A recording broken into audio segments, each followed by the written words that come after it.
इस्लामपुर अनुमंडलीय अस्पताल में रक्त संकट को दूर करने के लिए Bengal chemist and druggist (BCDA) ने पहल करते हुए एक रक्तदान शिविर का आयोजन किया।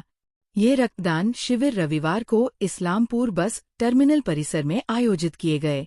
संगठन के जिलाध्यक्ष श्री कृष्णदास ने बताया कि ये पहल हर साल अनुमंडल अस्पताल में रक्त की कमी को दूर करने के लिए रक्तदान शिविर का आयोजन किया जाता है और वे इस साल भी कर रहे हैं।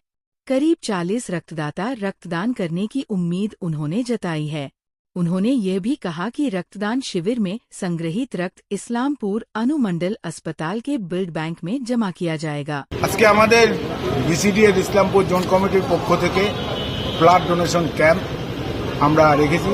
শুধু এবার নয়, আমরা প্রতি বছরই এই ক্যাম্পটা করে থাকি এবং আগামী দিনেও আমরা এই চর্চা চালিয়ে যাব। আমরা যেই উদ্দেশ্য নিয়ে এখানে এসেছি, আজকে অন্তত 40 জন ডোনার আমরা আশা করছি রাখতে পারবো। আমরা ঠিক 11টার থেকে আমাদের ক্যাম্প শুরু হয়ে গেছে। মোটামুটি অনবরত ডোনাররা ডোনার দিয়ে চলেছে। আমরা যেই চিন্তা রেখেছি আমরা আমাদের সেই জায়গায় আমরা পৌঁছাতে পারবো। এখন পর্যন্ত কত ইউনিট সংগ্রহ হয়েছে? এখন এই অবধি 10-12টার মতো হয়ে গেছে। এই রক্ত কোথায়? ইসলামপুর হসপিটালে দেবো আমরা।